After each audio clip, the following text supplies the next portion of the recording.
Paixão do Senhor.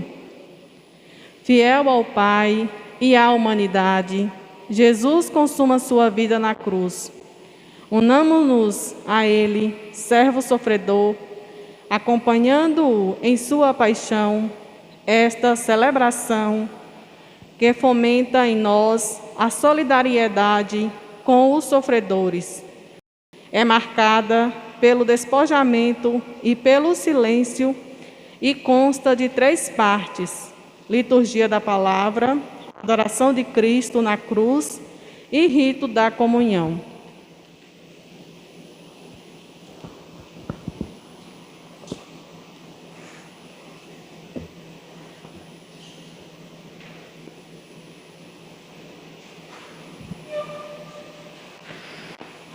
Ó Deus, pela paixão de nosso Senhor Jesus Cristo, destruíste a morte que o primeiro pecado transmitiu a todos.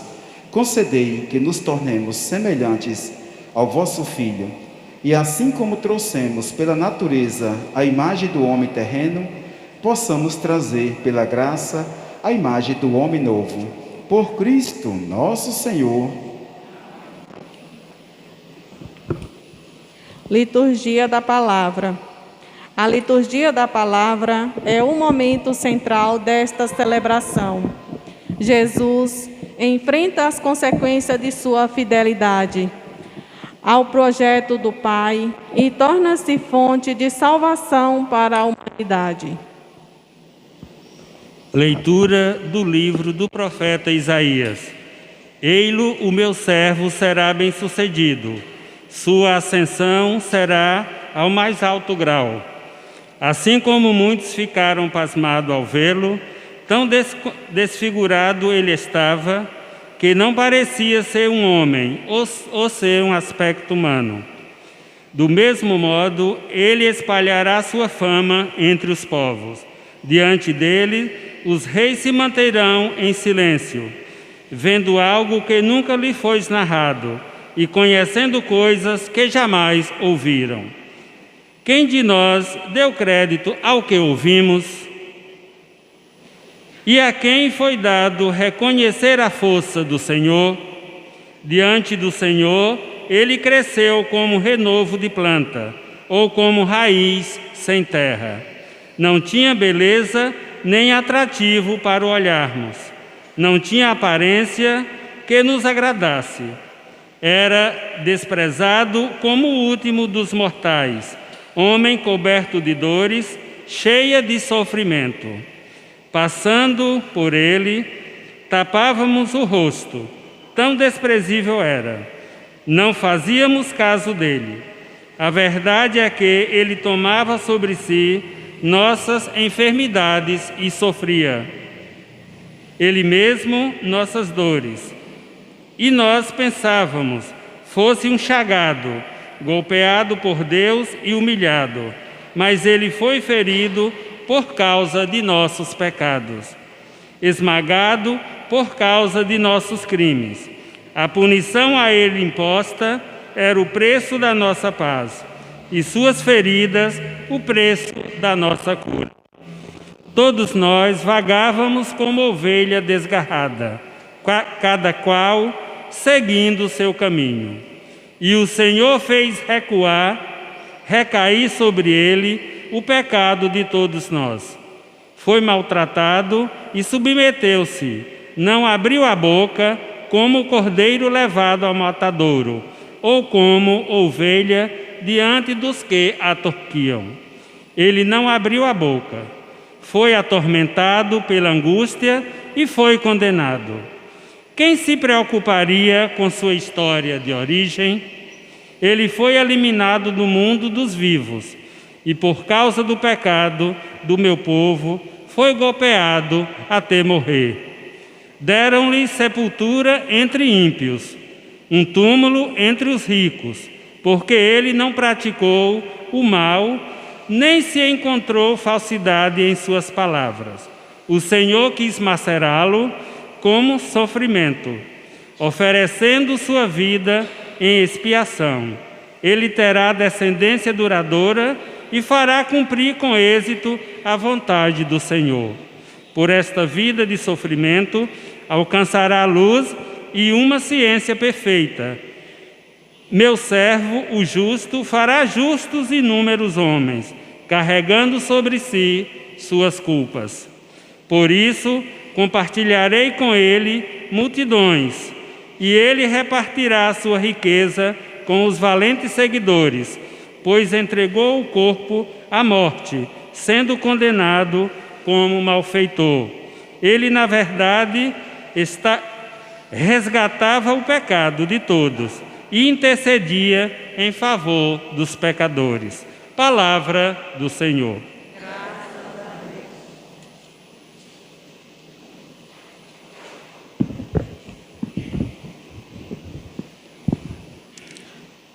Ó Pai, em tuas mãos eu entrego o meu espírito. Em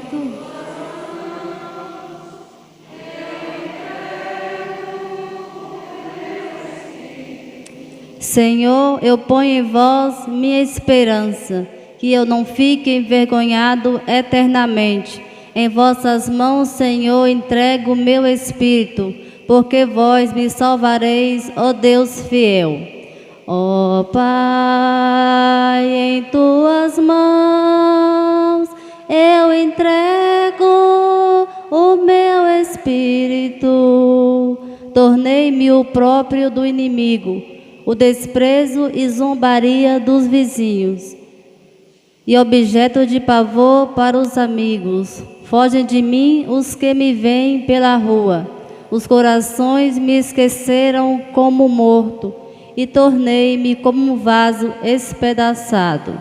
Ó Pai, em tuas mãos eu entrego o meu espírito.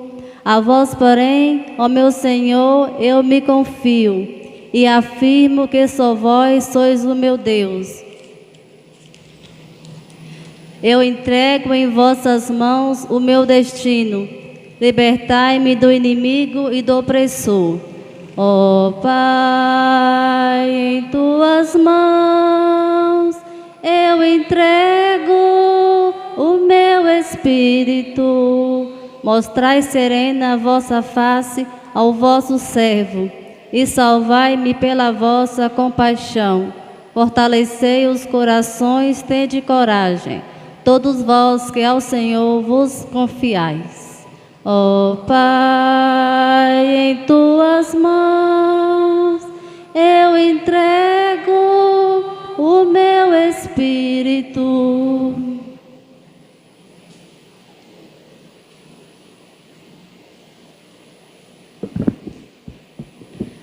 Leitura da carta aos Hebreus. Irmãos, temos um sumo sacerdote eminente que entrou no céu, Jesus, o Filho de Deus. Por isso, permaneçamos firmes na fé que professamos. Com efeito, temos um sumo sacerdote capaz de se compadecer de nossas fraquezas, pois ele mesmo foi provado em tudo como nós, com exceção do pecado.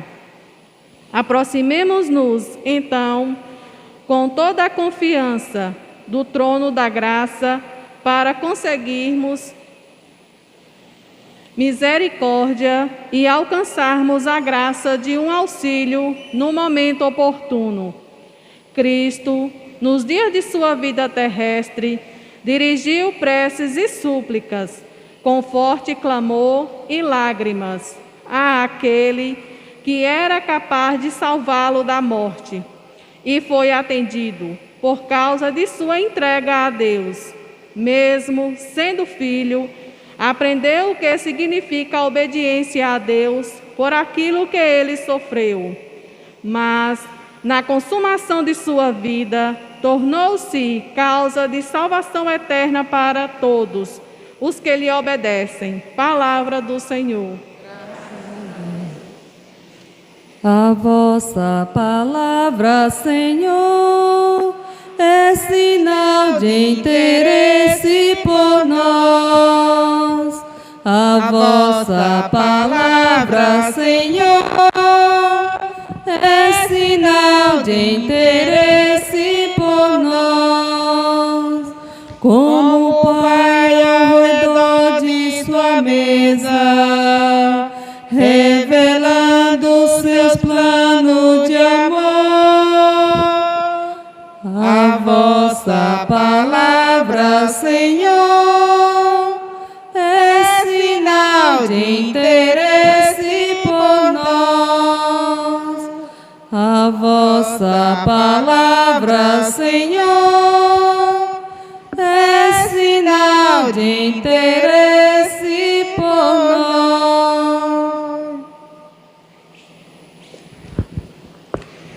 Paixão de nosso Senhor Jesus Cristo, segundo João. Glória a vós, Senhor. Naquele tempo, Jesus saiu com os discípulos para o outro lado da torrente de Cedron. Havia aí um jardim, onde ele entrou com os discípulos. Também Judas, o traidor, conhecia o lugar, porque Jesus costumava reunir-se ali com seus discípulos. Judas levou consigo um destacamento de soldados e alguns guardas dos sumos sacerdotes e fariseus. E chegou ali com lanternas, tochas e armas. Então Jesus, consciente de tudo o que ia acontecer, saiu ao encontro dele e disse: A quem procurais? Responderam: A Jesus o Nazareno. A Jesus o Nazareno. Ele disse: Sou eu. Judas, o traidor, estava junto com eles. Quando Jesus disse: Sou eu, eles recuaram e caíram por terra. De novo lhes perguntou: A quem procurais? Eles responderam: A Jesus o Nazareno. Jesus respondeu: Já vos disse que sou eu. Se é a mim que procurais, então deixa que estes se retirem. Assim se realizava a palavra que Jesus tinha dito: Não perdi nenhum daqueles que me confiaste. Simão Pedro, que trazia uma espada consigo, puxou dela e feriu o servo do sumo sacerdote, cortando-lhes a orelha direita. O nome do servo era Malco. Então Jesus disse a Pedro: Guarda a tua espada na bainha. Não vou beber o cálice que o Pai me deu? Então os soldados, o comandante e os guardas dos judeus prenderam Jesus e o amarraram. Conduziram-no primeiro a Anás, que era o sogro de Caifás, o sumo sacerdote naquele ano. Foi Caifás que deu aos judeus o conselho: é preferível que um só morra pelo povo. Simão Pedro e um outro discípulo seguia Jesus. Esse discípulo era conhecido do sumo sacerdote e entrou com Jesus no pátio do sumo sacerdote. Pedro ficou fora, perto da porta. Então, o outro discípulo, que era conhecido do sumo sacerdote, saiu, conversou com a encarregada da porta e levou Pedro para dentro. A criada que guardava a porta disse a Pedro: Não pertences também tu aos discípulos deste homem? Ele respondeu: Não. Os empregados e os guardas fizeram uma fogueira e estavam se aquecendo, pois fazia frio. Pedro ficou com eles aquecendo-se. Entretanto, o sumo sacerdote interrogou Jesus a respeito de seus discípulos e do seu ensinamento. Jesus respondeu: Eu falei às claras ao mundo, ensinei sempre na sinagoga e no templo, onde todos os judeus se reuniam. Nada falei às escondidas. Por que me interrogas? Pergunta aos que ouviram o que falei, eles sabem o que eu disse. Quando Jesus falou isso, um dos guardas que ali estava deu-lhes uma bofetada, dizendo: É assim que respondes ao sumo sacerdote? Respondeu-lhe Jesus: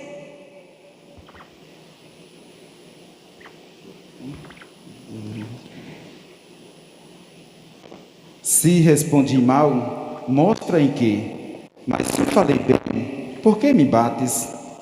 Então, Anás enviou Jesus amarrado para Caifás, o sumo sacerdote. Simão Pedro continuava lá, em pé, aquecendo-se.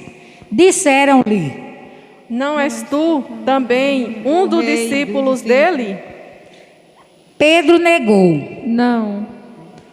Então, um dos empregados do sumo sacerdote, parente daquele a quem Pedro tinha cortado a orelha, disse: Será que não te vi no jardim com ele? Novamente Pedro negou, e na mesma hora o galo cantou. De Caifás levaram Jesus ao palácio do governador. Era de manhã cedo. Eles mesmo não entraram no palácio, para não ficar impuro e poderem comer a Páscoa.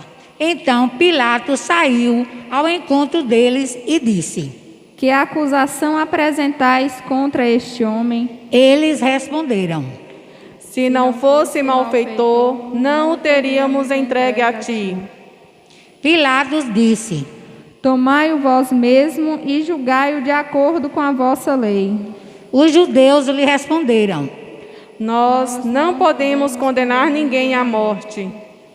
Assim se realizava o que Jesus tinha dito, significando de que morte havia de morrer.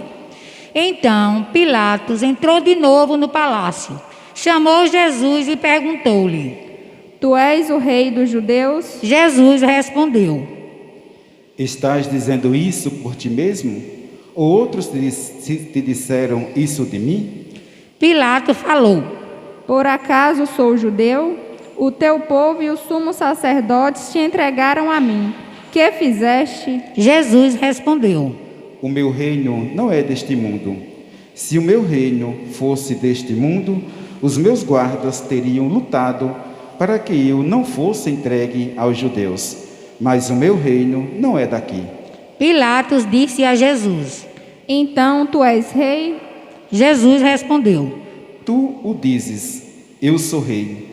Eu nasci e vim ao mundo para isso, para dar testemunho da verdade. Todo aquele que é da verdade, escuta a minha voz. Pilatos disse a Jesus: O que é a verdade? Ao dizer isso, Pilatos saiu ao encontro dos judeus e disse-lhes: Eu não encontro nenhuma culpa nele, mas existe entre vós um costume, que pela Páscoa eu vos solte um preso. Quereis que vos solte o rei dos judeus? Eles começaram a gritar de novo. Este não, mas Barrabás. Barrabás era um bandido. Então Pilatos mandou flagelar Jesus. Os soldados teceram uma coroa de espinho e o colocaram na cabeça de Jesus. Vestiram-no com um manto vermelho, aproximavam-se dele e diziam: Viva o rei dos judeus! E davam-lhes bofetadas. Pilatos saiu de novo e disse aos judeus: Olhai, eu o trago aqui fora diante de vós, para que sabeis que não encontro nele crime algum. Então Jesus veio para fora, trazendo a coroa de espinho e o manto vermelho. Pilatos disse-lhe: Eis o homem. Quando viram Jesus, o sumo sacerdote e os guardas começaram a gritar: Crucifica-o! Crucifica-o! Pilatos respondeu: Levai-o vós mesmo para o crucificar, pois eu não encontro nele crime algum. Os judeus responderam: Nós temos uma lei, e segundo esta lei, ele deve morrer, porque se fez filho de Deus. Ao ouvir essas palavras, Pilatos ficou com mais medo ainda. entrou outra vez no palácio e perguntou a Jesus: De onde és tu? Jesus ficou calado. Então Pilatos disse: Não me respondes? Não sabes que tenho autoridade para te soltar e autoridade para te crucificar? Jesus respondeu: Tu não terias autoridade alguma sobre mim se ela não te fosse dada do alto. Quem me entregou a ti, portanto, tem culpa maior. Por causa disso, Pilatos procurava soltar Jesus, mas os judeus gritavam: Se soltas este homem, não és amigo de César. Todo aquele que se faz rei declara-se contra César. Ouvindo essas palavras, Pilatos levou Jesus para fora. Sentou-se no tribunal, no lugar chamado Pavimento, em hebraico, Gábata. Era o dia da preparação da Páscoa. Por volta do meio-dia, Pilatos disse aos judeus: Eis o vosso rei. Eles, porém, gritavam: Fora, crucifica-o. Pilatos disse: Hei de crucificar o vosso rei? Os sumos sacerdotes responderam: Não temos outro rei senão César.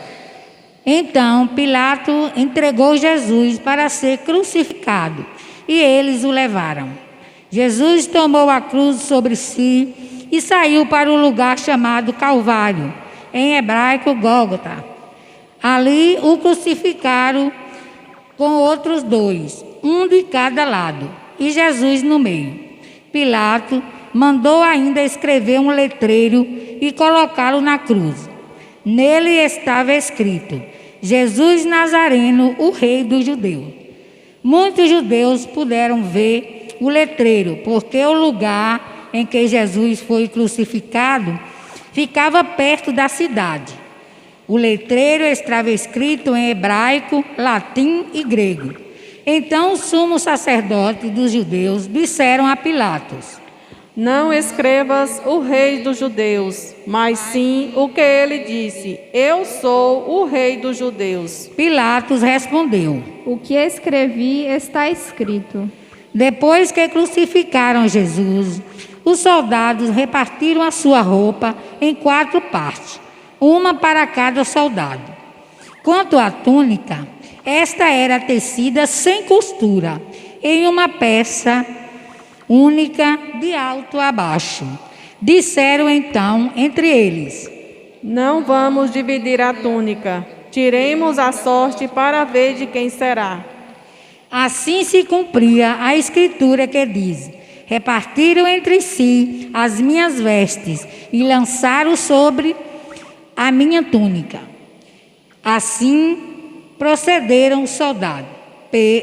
Perto da cruz de Jesus estava de pé a sua mãe e a irmã de sua mãe, Maria de Cleofas e Maria Madalena. Jesus, ao ver sua mãe e ao lado dela o discípulo que ele amava, disse à mãe: Mulher, este é o teu filho. Depois disse ao discípulo: Esta é a tua mãe. Dessa hora em diante, o discípulo a acolheu consigo. Depois disso, Jesus, sabendo de tudo que tudo estava consumido, e para que a escritura se cumprisse até o fim, disse: Tenho sede. Havia ali uma jarra cheia de vinagre. Amarraram numa vara uma esponja embebida de vinagre e levaram-na à boca de Jesus. Ele tomou o vinagre e disse: Tudo está consumado. E inclinando a cabeça, entregou o Espírito.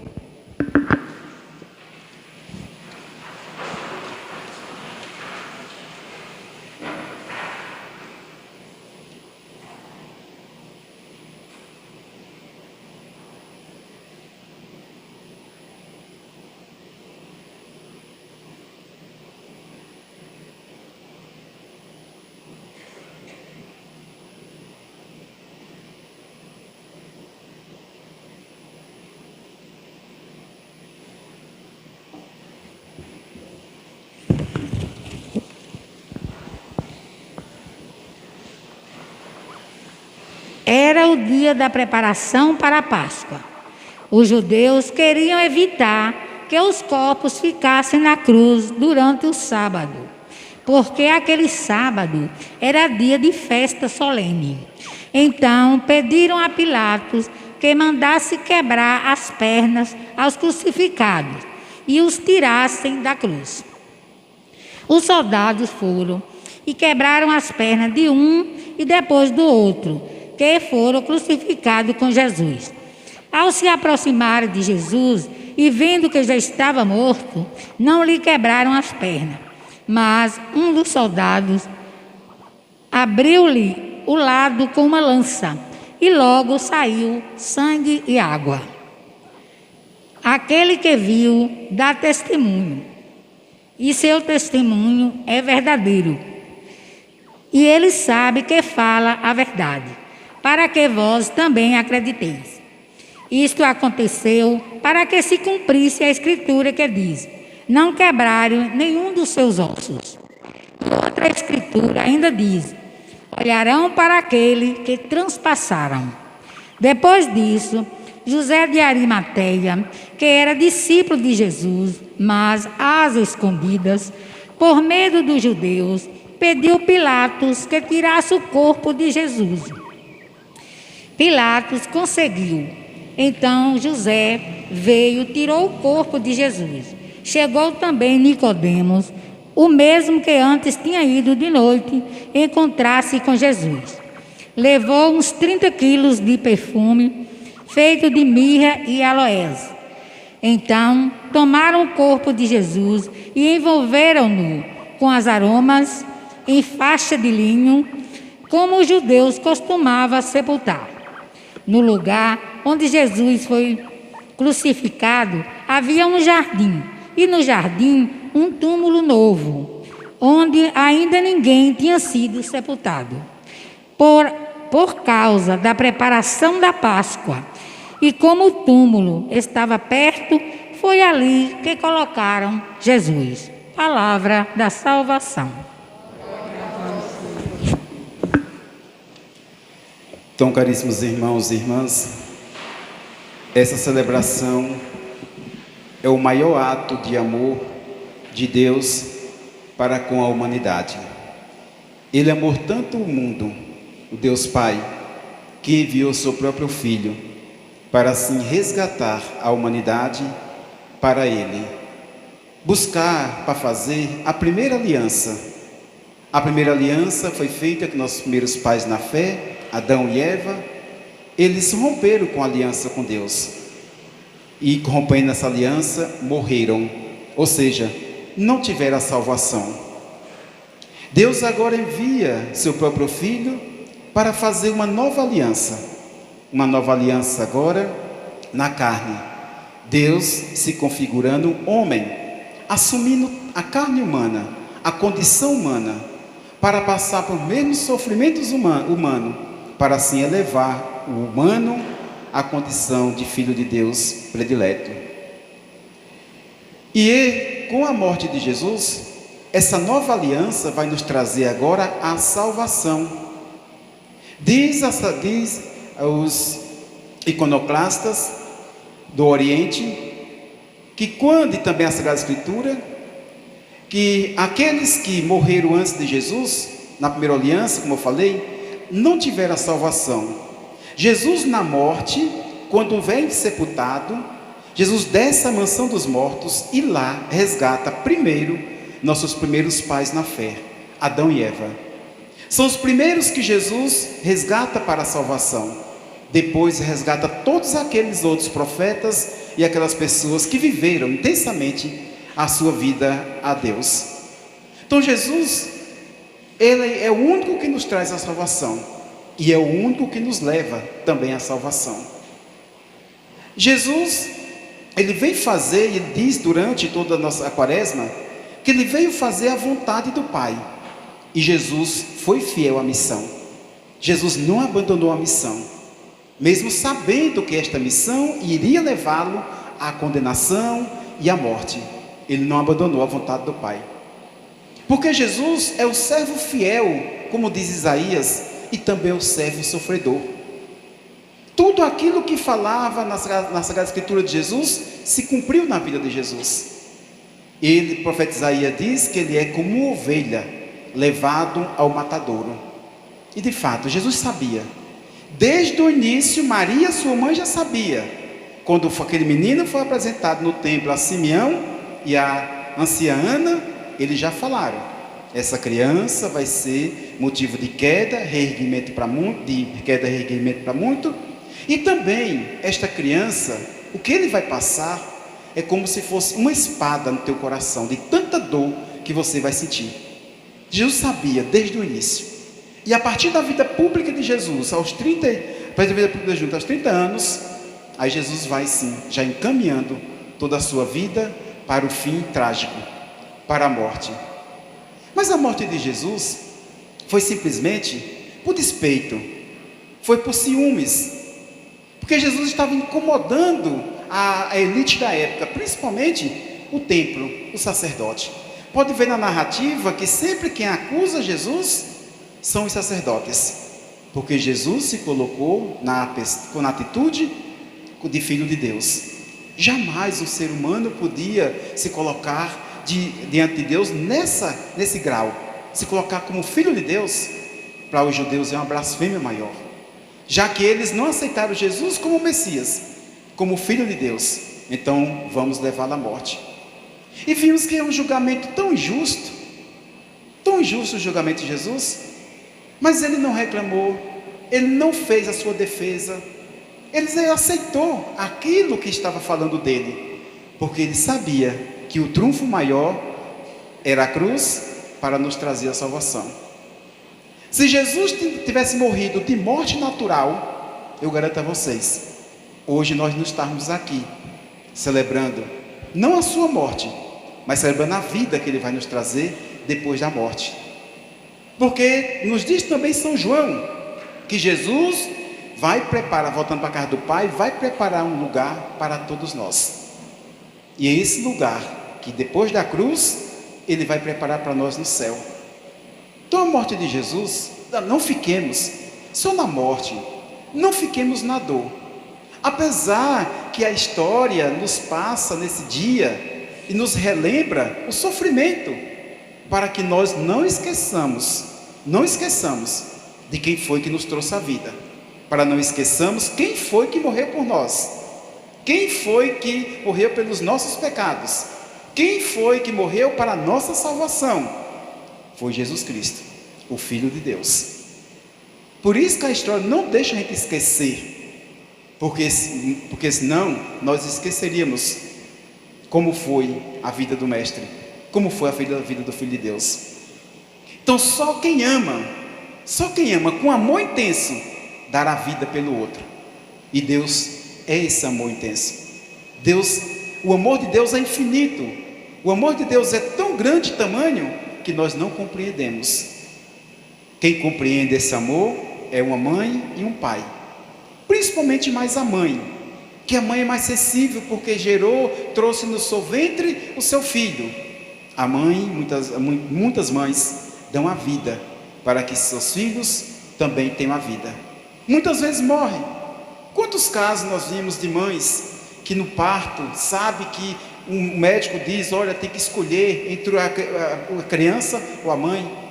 Quantas mulheres corajosas que entendem e vivem o amor de Deus, diz: não, eu prefiro morrer, mas quero dar a vida a meu filho. Então é este amor, de uma atitude dessa, de uma mãe para com seu filho, esse configura o mesmo amor de Deus para conosco, a ponto de dar a vida por cada um de nós. E olha que como nós fomos resgatados num preço tão alto fomos resgatados, e nós ainda muitas vezes, muitos de nós ainda não queremos tentar viver uma vida cristã autenticamente. É difícil ser correto a vida toda, é difícil você sempre estar numa linha, que tem um certo momento da vida que há fraqueza, há dúvida, você cai, mas nunca perca o norte, nunca perca o horizonte.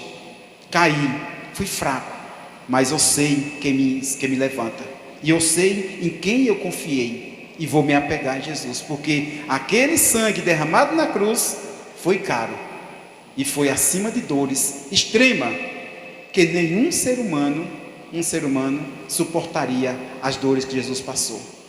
Durante essa semana, durante esses dias, diz uma das leituras, que ele tem um aspecto tão desfigurado, Jesus foi tão maltratado.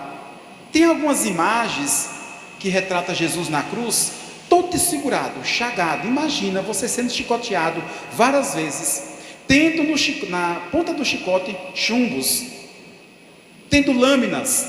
Imagina você sendo chicoteado e aquele chumbo entrando na sua carne, aquelas lâminas cortando a sua carne, e ainda carregando aquele peso enorme da cruz nas costas.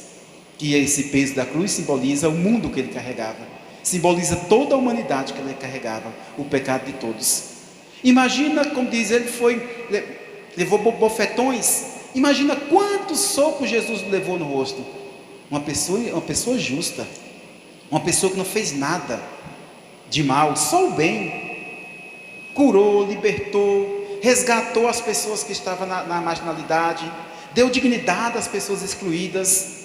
Mas a inveja mata, a inveja destrói. Quantos de nós também não temos inveja? Porque outros têm uma capacidade melhor do que a minha, outros têm uma vida financeira melhor do que a minha, o outro trabalhou e conquistou e conseguiu aquilo que ele tem. Mas muitas vezes, muitos de nós somos acomodados, entre aspas, preguiçosos, e nós nos incomodamos com o bem-estar do outro. Queríamos estar no lugar, mas muitas vezes não estamos, porque minha condição não dá, e muitas vezes é a minha própria acomodação. Então a inveja fez com que também Jesus fosse para o alto da cruz. Mas, como eu falei, a morte não foi o final, e nunca será o final, nem para Jesus, que foi a partir da morte que ele veio trazer a salvação, e ele também nos garantiu que, como nossos primeiros pais no Antigo Testamento morreram, não foram ressuscitados só depois de Jesus, mas Jesus garantiu que na nossa morte nós seremos resgatados.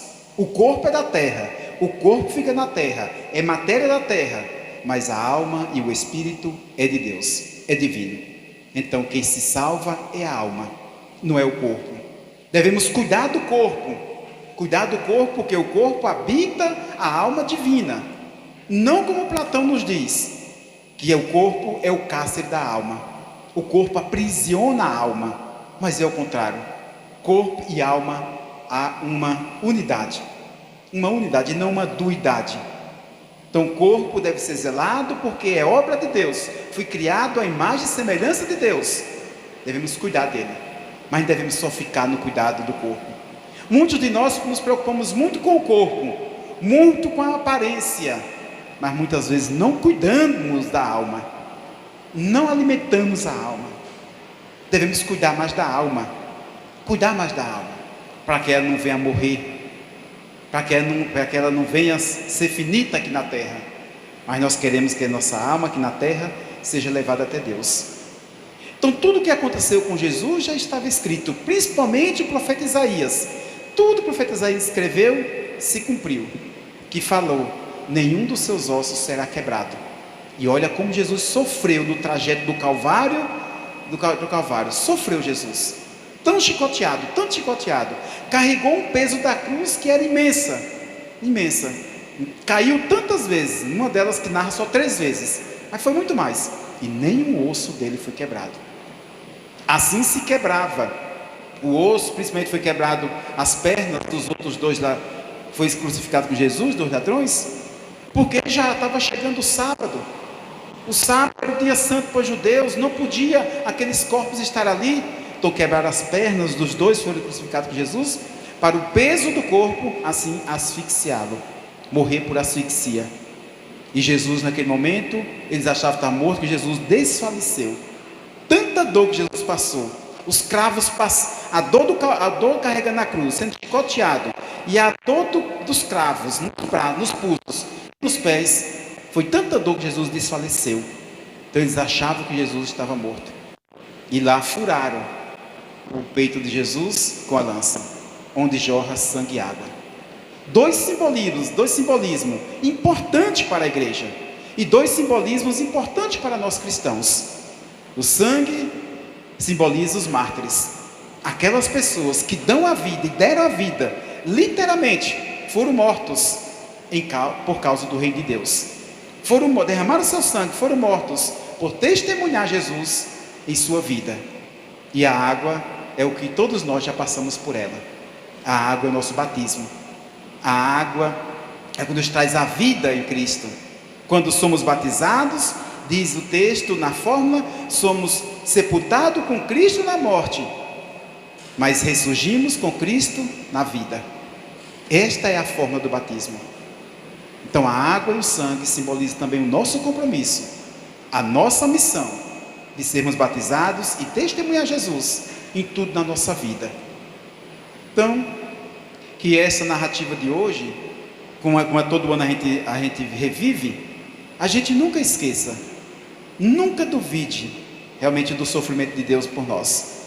O que nós sofremos é pouco, é mínimo o que nós sofremos durante toda a nossa vida, comparado ao sofrimento do Mestre, mínimo. Mas nós reclamamos tanto do sofrimento. Como a gente reclama? Como a gente reclama? A vida todinha, a gente só passa a vida toda reclamando pelos problemas da vida, sofrimentos da vida. Sofrer faz parte. Sofrer faz parte da vida. Agora, o sofrimento de Jesus não era para fazer parte da vida dele, porque ele só fez o bem. Nós é que fazemos muitas vezes o errado. Merecemos, entre aspas, sofrer muitas vezes pela nossa própria conduta, mas Jesus não precisava sofrer o que ele sofreu para nos resgatar. Mas Deus é amor, Deus é misericórdia, Deus é vida, e Ele quer nos levar a uma vida plena. Então, nesse dia de hoje, é um dia assim de tristeza, o nosso coração fica triste, porque a gente lembra nesse dia, há mais de 2000 anos, o sofrimento que o Filho de Deus passou, nosso Redentor, nosso irmão, Jesus Cristo passou. E é bom que a gente sinta no coração também tristeza pela dor do outro, que se nós, nesse período, não tiver esse sentimento de tristeza pela morte de Jesus, se a gente não tiver, configura que nós não temos sentimentos com a dor do irmão. A gente sente a dor de Jesus, porque a gente também supunha que sente a dor do sofrimento do irmão. Louvado seja nosso Senhor Jesus Cristo. Vamos nesse momento ficar em pé e fazer a oração universal.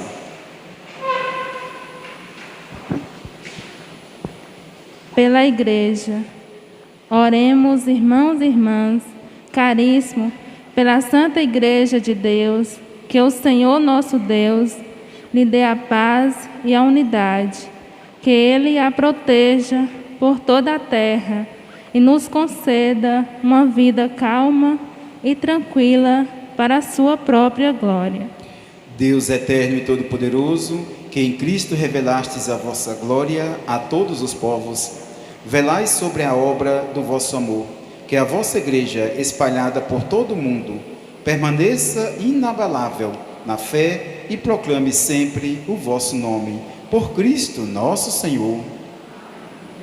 Pelo Papa, oremos pelo nosso Santo Padre, o Papa Francisco, o Senhor nosso Deus, que o escolheu para o episcopado, o conserve são e salve à frente da sua Igreja, governando o povo de Deus. Deus eterno e todo-poderoso, que dispusestes todas as coisas com a sabedoria, dignai-vos escutar nossos pedidos. Protegei com amor o pontífice que escolhestes para que o povo cristão, que governais por meio dele, possa crescer em sua fé. Por Cristo nosso Senhor. Por todas as ordens e categorias de fiéis, oremos pelo nosso bispo Moacir, por todos os bispos, presbíteros e diáconos da Igreja e por todo o povo fiel. Deus eterno e todo-poderoso, que santificais e governais pelo vosso Espírito todo o corpo da Igreja. Escutai as súplicas que vos dirigimos por todos os ministros do vosso povo. Fazei que cada um, pelo dom da vossa graça, vos sirva com fidelidade por Cristo nosso Senhor. Pelos catecúmenos, oremos pelos nossos catecúmenos, que o Senhor nosso Deus abra os seus corações e as portas da misericórdia, para que, tendo recebido nas águas do batismo o perdão de todos os seus pecados, sejam incorporados em Cristo Jesus. Deus eterno e todo-poderoso, que por novos nascimentos tornais fecunda a vossa Igreja, aumentai a fé e o entendimento dos catecúmenos, para que, renascidos pelo batismo, sejam contados entre os vossos filhos adotivos, por Cristo nosso Senhor. Pela unidade dos cristãos, oremos por todos os nossos irmãos e irmãs que creem em Cristo, para que o Senhor nosso Deus se digne reunir e conservar na unidade da sua Igreja todos os que vivem segundo a verdade. Deus eterno e todo-poderoso, que reunis o que está dispersos e governais o que está unido, velai sobre o rebanho do vosso Filho, que a integridade da fé e os laços da caridade unam os que foram consagrados por um só batismo, por Cristo nosso Senhor. Pelos judeus, oremos pelos judeus, para os quais o Senhor nosso Deus falou em primeiro lugar, a fim de que cresça na fidelidade de sua aliança e no amor do seu nome. Deus eterno e todo-poderoso, que fizestes vossas promessas a Abraão e seus descendentes, escutai as preces da vossa Igreja, que o povo da primitiva aliança mereça alcançar a plenitude da vossa redenção, por Cristo nosso Senhor.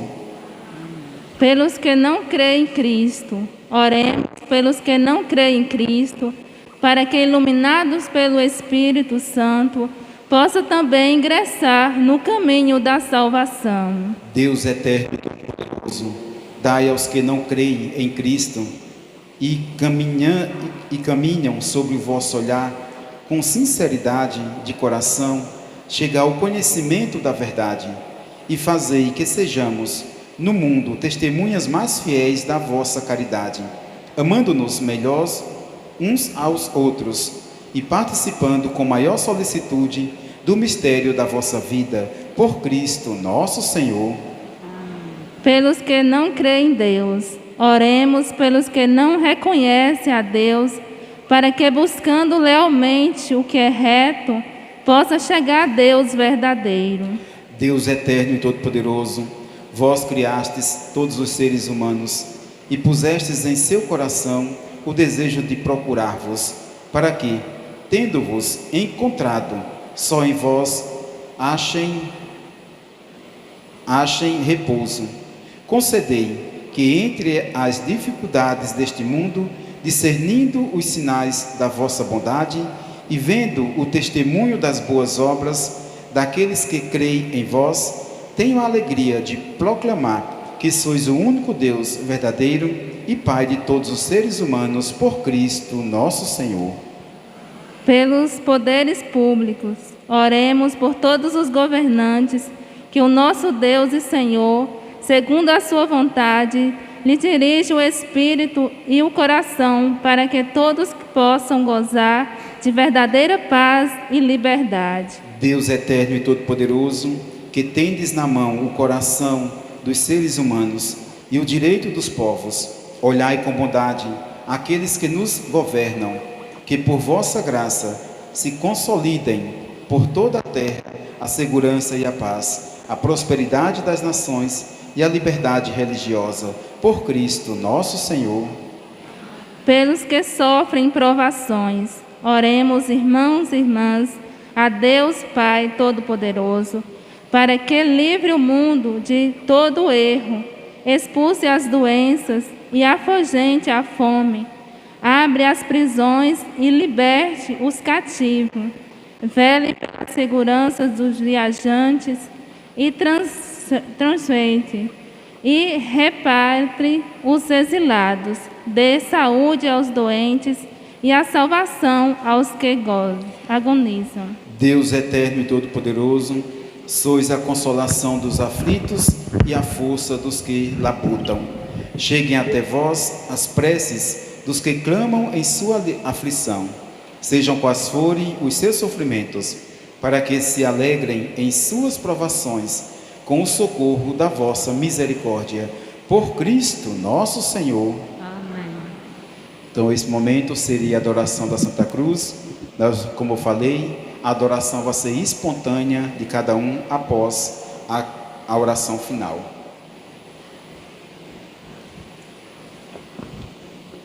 Rito da comunhão. Na última parte da celebração da paixão do Senhor, vamos receber o pão eucarístico, consagrado na missa de ontem. Comungamos Cristo, Cordeiro imolado, para nos mantermos fiéis a Ele e ter forças para vencer os sofrimentos. Rezemos juntos, irmãos e irmãs, a oração que o próprio Cristo nos ensinou.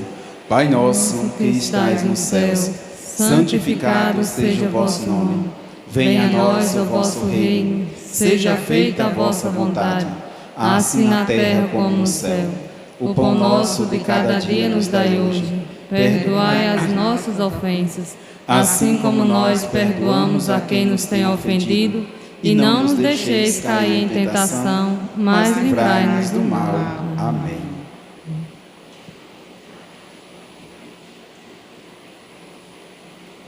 Prova de amor maior não há, que doar a vida pelo irmão. Prova de amor maior não há, que doar a vida pelo irmão. Eis que novo mandamento: amai-vos uns aos outros como eu vos tenho amado. Prova de amor maior não há, que doar a vida pelo irmão. Prova de amor maior não há, que doar a vida pelo irmão. Vós sereis os meus amigos, se seguides meus preceitos. Amai-vos uns aos outros como eu vos tenho amado. Prova de amor maior não há, que doar a vida pelo irmão.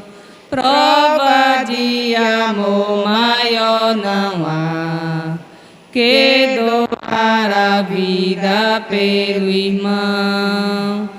Como o Pai sempre me ama, assim também vos amei. Amai-vos uns aos outros como eu vos tenho amado.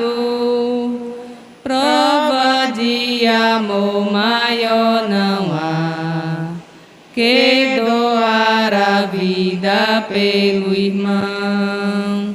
Prova de amor maior não há, que doar a vida pelo irmão. Permanecei em meu amor e segui meu mandamento. Amai-vos uns aos outros como eu vos tenho amado. Prova de amor maior não há, que doar a vida pelo irmão. Prova de amor maior não há, que doar a vida pelo irmão. E chegando a mim minha Páscoa, vos amei até o fim. Amai-vos uns aos outros como eu vos tenho amado. Prova de amor maior não há que doar a vida pelo irmão. Prova de amor maior não há que doar a vida pelo irmão. Nisto todos saberão que vós sois os meus discípulos. Amai-vos uns aos outros como eu vos tenho amado. Prova de amor maior não há que doar a vida pelo irmão. Prova de amor maior não há que doar a vida pelo irmão. Eis que eu vos dou o meu novo mandamento. Amai-vos uns aos outros como eu vos tenho amado. Prova de amor maior não há que doar a vida pelo irmão. Prova de amor maior não há que doar a vida pelo irmão.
Oremos.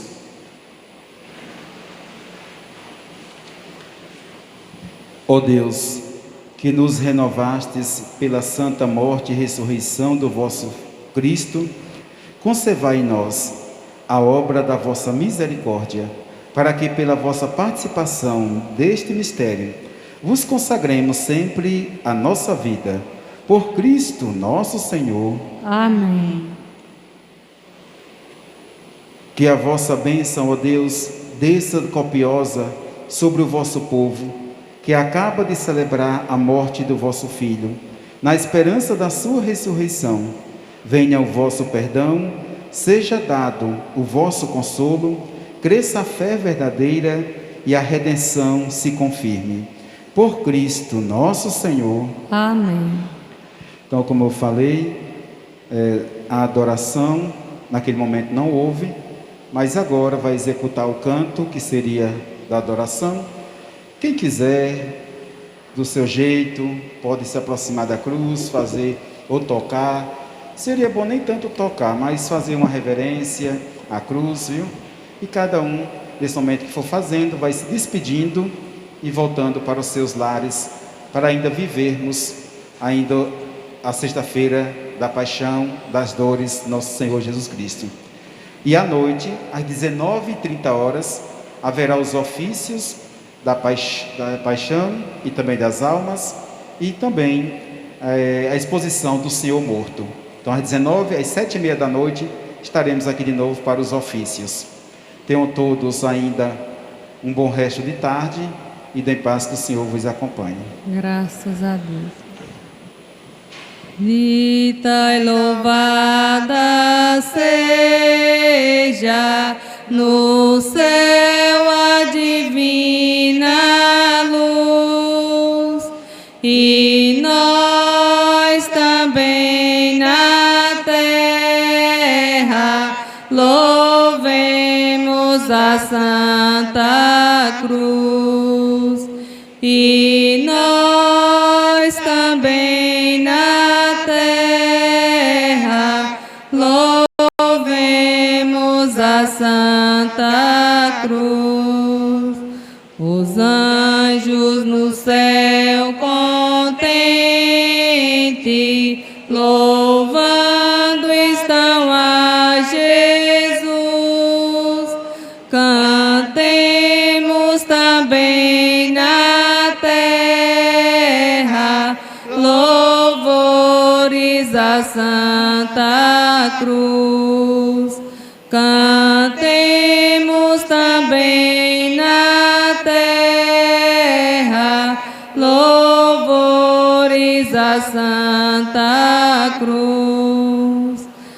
Aqui bem estamos vendo brilhar uma clara luz, com sangue divino escrito no livro da Santa Cruz, com sangue divino escrito no livro da Santa Cruz. No mais alto do